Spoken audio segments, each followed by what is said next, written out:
Assalamualaikum warahmatullahi wabarakatuh.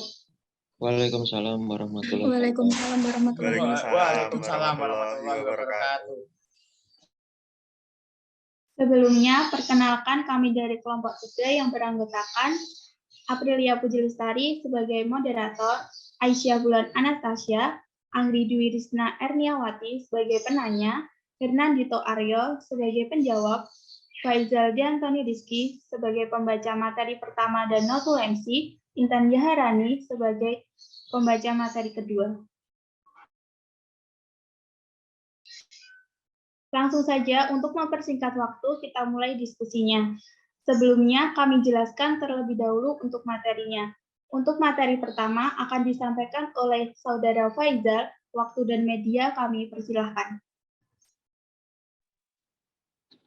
Baik, terima kasih. Stomata. Stomata berasal dari bahasa Yunani stoma yang artinya lubang atau porus. Kata stomata tunggal stoma adalah bahasa Yunani yang artinya mulut. Stomata adalah pori-pori kecil yang terdapat pada semua tumbuhan darat. Bagian penting pada tumbuhan ini dapat dijumpai pada bunga dan batang, namun umumnya terletak pada epidermis bagian bawah daun. Jadi, stomata adalah porus atau lubang-lubang yang terdapat pada epidermis yang masing-masing dibatasi oleh 2 buah guard cell atau sel penutup. Stomata terdiri dari beberapa bagian. 1. Sel penutup atau guard cell. Terdiri dari sepasang sel yang kelihatannya simetris, umumnya berbentuk ginjal pada dikotil dan halter pada monokotil. 2. Epidermis. Epidermis merupakan lapisan sel-sel paling luar dan menutupi permukaan daun, bagian-bagian bunga, buah, biji, serta batang dan akar. Biasanya epidermis hanya terdiri dari selapis sel yang berbentuk pipih dan rapat. Fungsi stomata. Stomata berfungsi penting dalam pertukaran gas seperti karbon dioksida, uap air, dan oksigen. Tumbuhan mengambil karbon dioksida dari udara dan mengeluarkan oksigen yang kemudian bermanfaat bagi manusia maupun hewan. Sepanjang waktu siang hari, karbon dioksida untuk proses fotosintesis terdifusi masuk ke dalam daun melalui stomata. Sedangkan oksigen hasil proses fotosintesis dan uap air dari respirasi akan terdifusi keluar dari dedaunan. Fungsi stomata. Stomata membantu penguapan uap air dari dalam tubuh tumbuhan. Saat tumbuhan kelebihan air, stomata akan terbuka untuk transpirasi. Adapun saat tumbuhan kekurangan air atau cuaca panas, stomata akan tertutup untuk menghindari kekurangan air. Mekanisme kerja stomata. Lalu, bagaimana mekanisme kerja stomata? Stomata akan membuka jika tekanan turgor kedua sel penjaga meningkat. Peningkatan tekanan turgor sel penjaga dipicu oleh masuknya air ke dalam sel penjaga tersebut.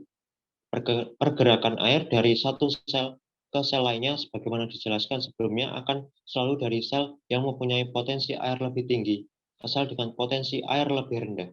Sedangkan tinggi rendahnya potensi air sel akan tergantung pada jumlah bahan yang terlarut atau solut di dalam cairan sel tersebut. Semakin banyak bahan yang terlarut, maka potensi osmotik sel akan semakin rendah.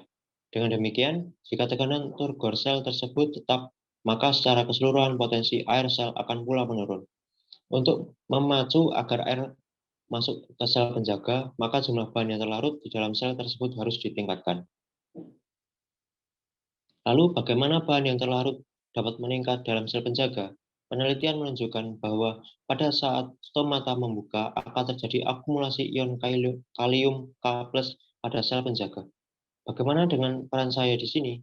Saya diketahui berperan dalam merangsang masuknya ion kalium ke sel penjaga. Dan jika tumbuhan tersebut kemudian ditempatkan dalam gelap, maka ion kalium akan kembali keluar dari sel penjaga. Akan tetapi stomata juga akan membuka, walaupun dalam gelap jika ditempatkan dalam udara yang bebas. Cahaya merah dan biru diketahui efektif dalam merangsang pembukaan stomata. Tapi jika dibandingkan antara kedua panjang gelombang cahaya tersebut, maka cahaya biru agaknya lebih efektif dibanding cahaya merah. Pada intensitas rendah, di mana cahaya merah tidak menunjukkan pengaruh, cahaya biru telah dapat mempengaruhi pembukaan stomata. Struktur derivat epidermis dibagi menjadi 1. Mesofit, 2. Serofit, 3. Epifit, 4. Hidrofit.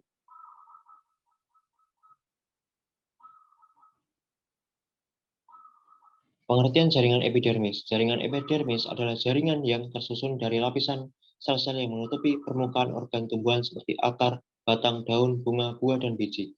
Jaringan epidermis disebut sebagai jaringan pelindung karena berfungsi melindungi bagian tumbuhan dari segala pengaruh luar yang merugikan. Misalnya perubahan suhu, kerusakan mekanik, hilangnya air melalui penguapan, dan hilangnya zat-zat makanan. Ciri-ciri jaringan epidermis. Ciri-ciri jaringan epidermis bagi berikut. 1. Sel-selnya berbentuk seperti balok dan tersusun berlapis tunggal, rapat dan tidak memiliki ruang antar sel. 2. Berhubung fungsinya untuk pelindung, sering dilengkapi lapisan lilin atau kutikula. 3. Umumnya sel-sel epidermis tidak memiliki klorofil kecuali sel-sel epidermis daun tumbuhan paku dan sel-sel penutup pada stomata atau mulut daun.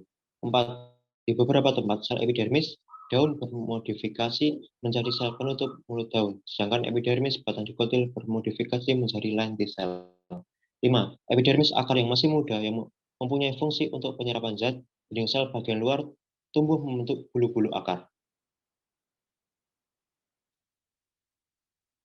Epidermis pada mesofit. 1. Tumbuhan mesofit. Tumbuhan mesofit merupakan tumbuhan yang biasa hidup di lingkungan yang tidak terlalu basah dan tidak terlalu kering. Tumbuhan ini biasanya hidup di lingkungan tempat tinggal kita dan masuk golongan tumbuhan berkayu dan ada juga yang rerumputan. Ciri-ciri tumbuhan mesofit. 1. Akarnya tumbuh besar dan bercabang. 2. Daunnya biasanya tipis dan lebar. 3. Stomatanya biasa berada di bawah daun untuk menghindari penguapan yang berlebihan. Contoh tumbuhan mesofit. 1. Pohon mangga. 2. Rambutan. 3. Rerumputan. 4. Pisang. 5. Pepaya. Anatomi daun mangga. A. Jaringan tiang atau palisade. Jaringan tiang atau palisade adalah kumpulan sel-sel berbentuk silindris, tegak, tersusun rapat, dan mengandung kloroplas. Jaringan palisade terletak di bawah epidermis dan pada jaringan tiang ini terjadi fotosintesis. Jaringan tiang tersusun dari satu atau beberapa lapis yang memanjang dalam posisi tegak dan berisi banyak kloroplas, sehingga pada jaringan inilah tempat berlangsungnya fotosintesis. B. Sarung mestom. Sarung mestom merupakan jaringan pengangkut dua dan berfungsi membantu jaringan pertama, yaitu xilem dan floem. Terima kasih. Untuk materi selanjutnya akan disampaikan oleh Saudari Intan. Waktu dan media kami persilahkan. Ya, xilem. Xilem merupakan jaringan kompleks tersusun dari beberapa tipe sel yang berbeda. Penyusun utamanya adalah trakeit dan trakea sebagai saluran pengangkut air dengan penebalan dinding sel yang cukup tebal sekaligus berfungsi sebagai penyokong.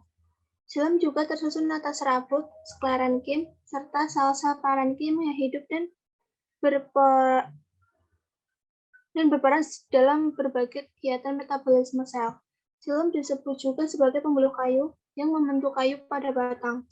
Xilem berperan mengangkut air dan mineral dari dalam tanah ke daun. D. Floem. Pada prinsipnya, floem merupakan jaringan parenkim tersusun atas beberapa tipe sel berbeda, yaitu bulu tapis, sel pengiring, parenkim, serabut, dan sklerenkim. Floem juga dikenal sebagai pembuluh tapis yang membentuk kulit kayu pada batang. Unsur penyusun pembuluh floem terdiri atas dua bentuk, yaitu sel tapis atau siplet berupa sel tunggal dan bentuknya memanjang dan bulu tapis atau tubus yang serupa pipa. Dengan bentuk seperti ini, pembuluh tapis dapat menyalurkan gula, asam amino, serta hasil fotosintesis lainnya dari daun ke seluruh bagian tumbuhan. Floem berfungsi mengedarkan hasil fotosintesis dari daun ke seluruh bagian tumbuhan.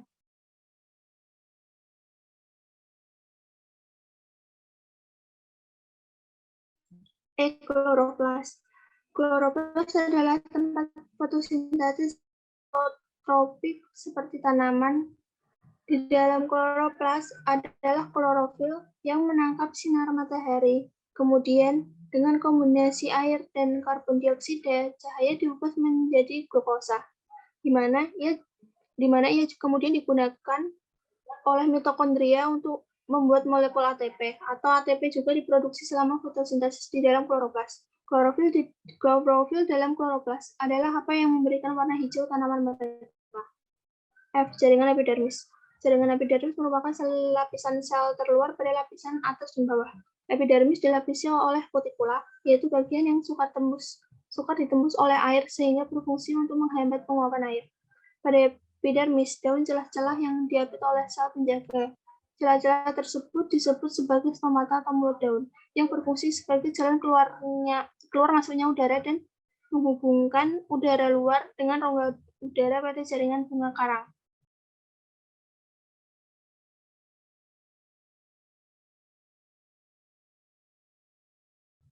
Dua, tumbuhan xerophyll. Tumbuhan yang telah beradaptasi bisa bertahan hidup di lingkungan yang kering atau di daerah yang dengan curah hujan yang rendah. Daerah yang kering bisa saja sebuah gurun yang memiliki suhu ekstrim panas dan kandungan air yang sangat sedikit di dalam tanah. Tumbuhan xerophyll beradaptasi terhadap lingkungan dengan menutup stomata, menggunakan lapisan kutikula yang tebal memperkecil bidang penguapan dan menyimpan air. Bentuk adaptasinya yaitu daun tidak berbentuk lembaran sebagaimana tumbuhan lainnya, tetapi mengalami modifikasi menjadi duri atau sisip.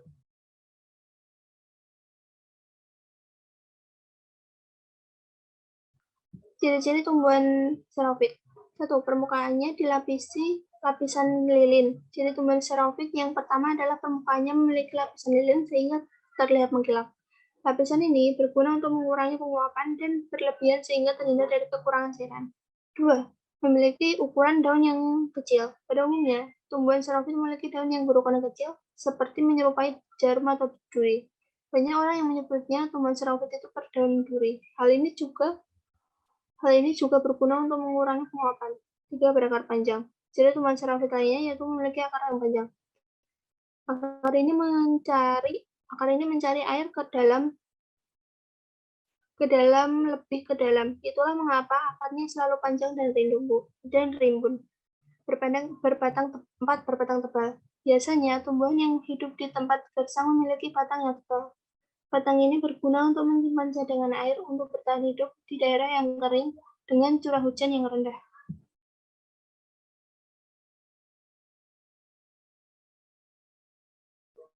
Contoh tumbuhan xerophyll. Beberapa yang termasuk tumbuhan xerophyll antara lain 1. Kaktus, 2. Pohon kurma, 3. Pohon buah naga, 4. Lidah buaya, 5. Lidah mertua, 6. Pohon kalem, 6. Adenium, 8. setawar, dan 9. lilin gurun.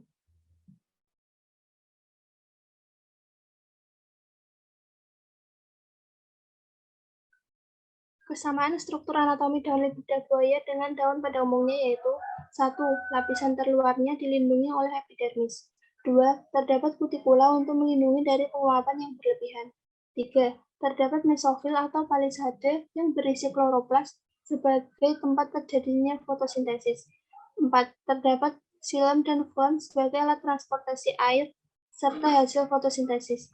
5. Terdapat stomata sebagai lubang pertukaran udara.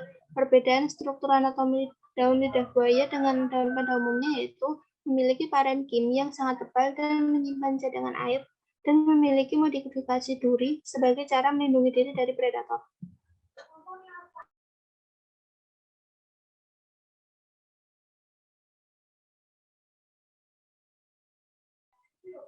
Tiga, tumbuhan epifit. Tumbuhan epifit yaitu tumbuhan yang menumpang pada tumbuhan lain sebagai tempat hidupnya.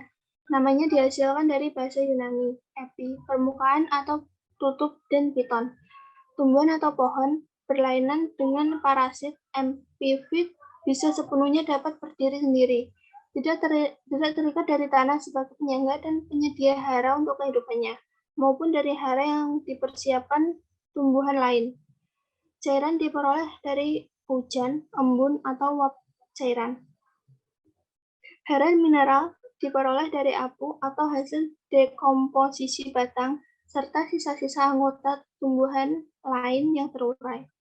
Meskipun tidak mencuri hara dari tumbuhan yang ditumpanginya, epifit bisa dihasilkan menjadi pesaing terdapat ketersediaan cahaya. Akar epifit kadang-kadang juga menutupi dan menembus batang pohon yang ditumpangi sehingga merusak keseimbangan fisiologi tumbuhan inangnya.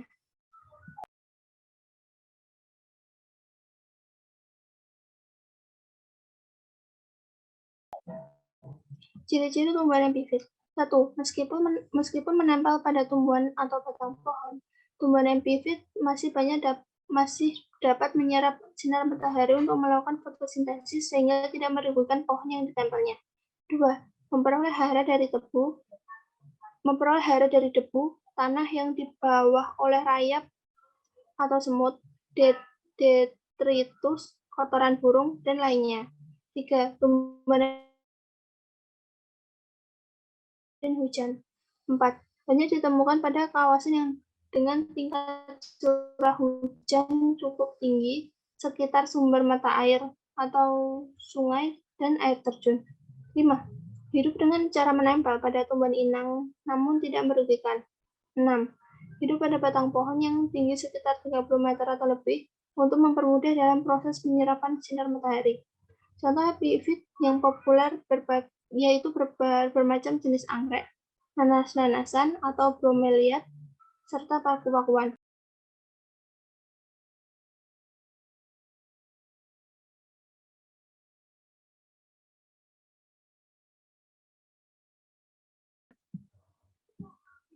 Anatomi jaringan epidermis anggrek. Dendrobium dan Phalaenopsis 2016 dalam penelitiannya terdapat anatomi daun dari 3 varietas Dendrobium atau Dendrobium Valentine Blue, Dendrobium Sonia, dan Dendrobium Wonglen. Memiliki jumlah lapisan epidermis atas dan bawah yang sama, yaitu 2 lapis. Sel epidermis terdiri dari 2 lapisan karena terdapat pembelahan periklinal atau pembelahan sejajar dengan permukaan protodam. Bentuk sel epidermis juga sama, yaitu poligonal. Stomata hanya ditemukan di permukaan bawah daun saja. Tipe stomata ketiga jenis anggrek itu adalah anomositik, dengan bentuk sel penjaga stomata berbentuk ginjal, sedangkan sel tetangga berjumlah 4 pada ketiga varietas anggrek Dendrobium. Anatomi dan tanaman anggrek Phalaenopsis pada umumnya memiliki bentuk sel epidermis yang sama dengan genus Dendrobium, yaitu poligonal dan poligonal memanjang. Pada gambar 4, stomata genus Phalaenopsis berbentuk ginjal dengan tipe anomositik. Memiliki sel tetangga, memiliki bentuk sel epidermis poligonal dengan susunan yang tidak beraturan.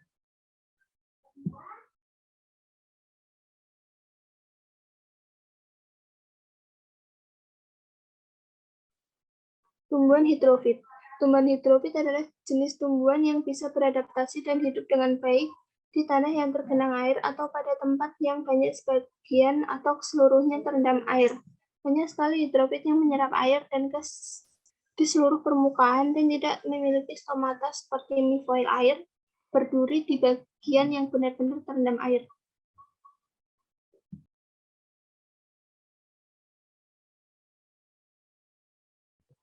Ciri-ciri tumbuhan hidrofit. 1. Tanaman ini memiliki rongga antar sel yang berisi udara agar bisa mengapung di air. 2. Tanaman jenis hidrofit memiliki permukaan daun lebar untuk membantu penguapan air. 3. Adanya banyak stomata yang terletak di permukaan daun. Hal ini bertujuan untuk meningkatkan laju transpirasi tumbuhan dan membuang kelebihan air dalam tubuh dengan penguapan. 4. Tanaman jenis hidrofit memiliki tangkai menggelembung, guna tangkai yang menggelembung tersebut biasanya agar bisa terisi udara. 5. Mempunyai akar yang tertanam di dasar air. 6. Akarnya pendek dan halus untuk membatasi penyerangan air yang terlalu banyak. Contoh tumbuhan hidrofit adalah teratai, kangkung, eceng gondok, padi, bunga lili, dan selada laut.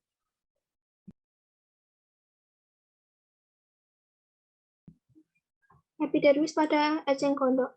Epidermis tersusun rapat berlapis satu. Parenkim bagian dalam membentuk parenkim udara atau parenkim aerenkim. Runcing jari-jarinya berada di dalam ruangan sel parenkim.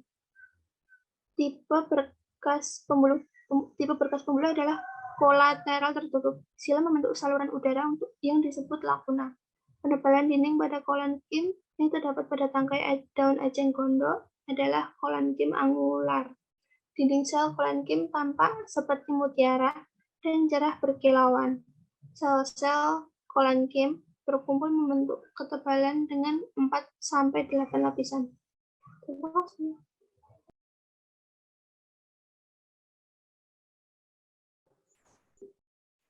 Terima kasih kepada yang bertugas atas penjelasan materinya. Selanjutnya yaitu sesi tanya jawab. Kepada teman-teman, apabila ada pertanyaan bisa disampaikan.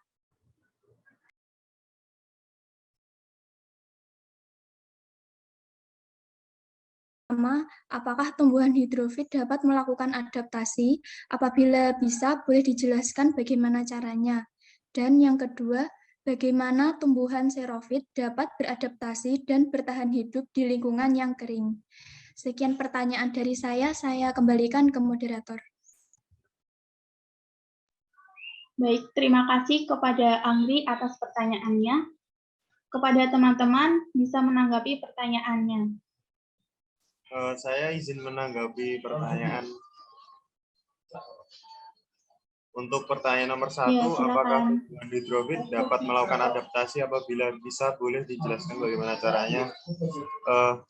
Tumbuhan hidrofit dapat melakukan beberapa adaptasi, khususnya yaitu yang pertama, reduksi jaringan pelindung atau yang biasa disebut epidermis. Epidermis beralih fungsi bukan sebagai pelindung tetapi berfungsi untuk penyerapan gas dan nutrisi langsung karena dinding selulosa dan kutikulanya tipis, tidak memiliki stomata. Pertukaran gas langsung melalui dinding sel. Yang kedua, reduksi jaringan penguat. Memiliki sedikit atau bahkan tidak mempunyai skerenkim. Air memberi kekuatan dan melindungi tumbuhan dari kerusakan. Yang ketiga, reduksi jaringan pengangkut. Xilem memperlihatkan pereduksian yang paling besar dan phloem berkembang cukup baik. Yang keempat, reduksi jaringan penyerap. Sistem akar kurang berkembang dan bulu akar serta tudung akar tidak ada. Yang kelima, terdapat pengembangan ruang-ruang udara yang spesial. Terdapat pada daun dan batang hidrofit, menyediakan atmosfer internal bagi tumbuhan, memberikan pelampung bagi tumbuhan untuk mengapung, menyimpan udara oksigen dan karbon dioksida. Untuk jawaban dari pertanyaan nomor 2, bagaimanakah tumbuhan xerofit dapat beradaptasi? Tumbuhan xerofit beradaptasi terhadap lingkungannya dengan menutup stomata, menggunakan lapisan kutikula yang tebal, memperkecil bidang penguapan, dan menyimpan air. Bentuk adaptasinya yaitu daun tidak berbentuk lembaran sebagainya tumbuhan lainnya, tetapi mengalami modifikasi menjadi duri atau sisik. Sekian dari saya, terima kasih. Saya kembalikan ke moderator. Baik, terima kasih atas penjelasannya. Apakah masih ada pertanyaan yang lain?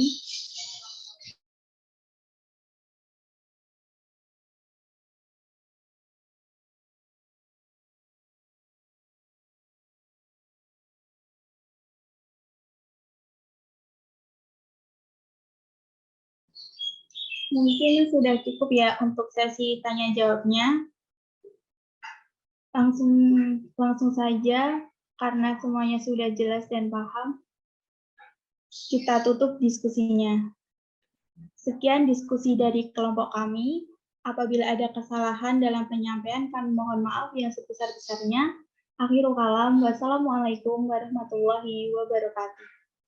Waalaikumsalam Waalaikumsalam warahmatullahi wabarakatuh.